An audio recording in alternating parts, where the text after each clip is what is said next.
I cheated on my husband. He caught us in bed. And what happened next destroyed everything. As long as I can remember, Armando had always been by my side. We met in high school when we were just 14 years old. Back then, my mother used to laugh at my blushing cheeks because I spent entire afternoons on the phone with him, planning what we would do over the weekend. My father, on the other hand, watched him with suspicion whenever that shy boy showed up at the school gate to walk me home. But over time, even he accepted Armando when he realized how respectful and responsible he was. We grew up together. We were classmates, best friends, young lovers. We laughed, fought over silly things, and reconciled easily, because being with him always felt like home.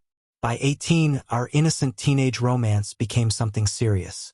We graduated holding hands, convinced we were ready to face adult life together. We attended the same university he studied engineering. I chose business administration, and our lives became so intertwined that people joked we were born connected by the same umbilical cord. At 22, just before graduating, Armando proposed during a modest dinner filled with love. My hands trembled as I stared at the ring while he waited nervously for my answer. I said yes without hesitation. We started married life in a small apartment, surviving on part-time jobs and limited help from our families. Armando was always determined. Within a few years, he landed a high-paying position in an infrastructure development company and climbed quickly thanks to his talent and discipline. I finished my degree and joined the administrative department of a consulting firm. Together, we built a stable home. When our son Martin was born, everything changed. 2 years later, our daughter Bullen arrived, completing what felt like the perfect family. We raised our children together, shared sleepless nights, school celebrations, illnesses, and milestones.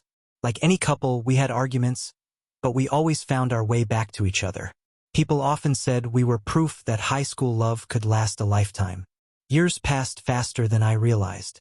One day, both Martin and Bullen were adults, ready to leave for university in nearby cities.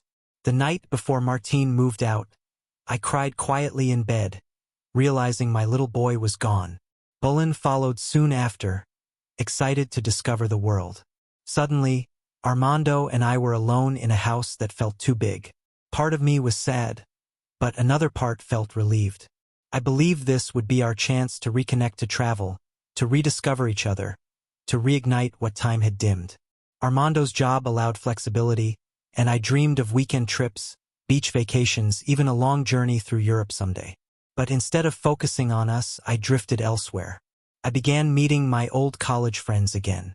During one of those gatherings, the conversation turned to intimacy and life experiences. 2 of them spoke openly about their past lovers, their adventures. Then they looked at me and pointed out how strange it was that I had only ever been with Armando. I laughed it off. I said I was happy, but the idea stayed. Had I missed something? Was I incomplete for never experiencing anyone else? I never shared those thoughts with Armando. Life continued peacefully, but quietly dull. We watched TV at night, shared meals, lived comfortably, but the excitement I remembered from our youth felt distant. Then Gabriel returned. He was an old high school friend of both of us, someone I once secretly admired.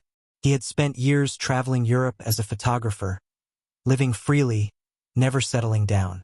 When he walked into our house, something inside me stirred. He spoke of adventures, countries, freedom.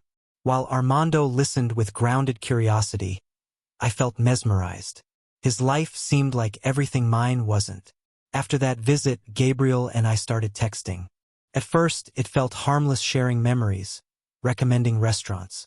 Armando knew. He trusted me. But soon I felt that rush, that dangerous excitement. Our conversations became more personal. He asked if I was happy, if I ever dreamed of something more. I began lying to my husband, saying I was meeting friends when I was actually seeing Gabriel for coffee or drinks. My friends encouraged it. They said it was harmless. That discretion would protect my marriage. I believed them. When Armando left town for a work conference, I invited Gabriel over. We went to the bedroom I shared with my husband. I told myself it was just curiosity, just one moment. I never heard the front door open. I never heard the footsteps. until Armando's voice filled the room. He stood there, frozen, staring at us. Before I could scream or explain, he pulled out a gun. I didn't even know he owned one. The shot was immediate. Gabriel fell lifeless to the floor. I screamed as Armando dropped the weapon and called the police himself, his voice shaking. He told me I was the reason everything had been destroyed and that he spared my life only because of our children. The neighbors watched as he was arrested. By morning, the story was everywhere. Our children returned home devastated. They looked at me with anger and disbelief. They helped their father hire a lawyer. Armando was sentenced to 10 years in prison. He refused to see me. He filed for divorce from behind bars. Our children cut me off completely. Years passed in isolation, guilt, and shame. I lost my home. I moved into a small apartment. My friends disappeared. I worked just to survive. 4 years later, Armando was released early for good behavior.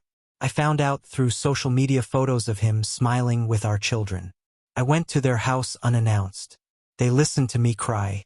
They said they forgave me, but they weren't ready to have me in their lives. Armando didn't even look at me. Now I live alone, haunted by what I destroyed. I know now that boredom is never cured by betrayal. That love isn't replaced by curiosity. I lost everything because I listened to the wrong voices and ignored the man who loved me for a lifetime. Let me know what you think in the comments, and if you enjoyed the story, don't forget to like and subscribe.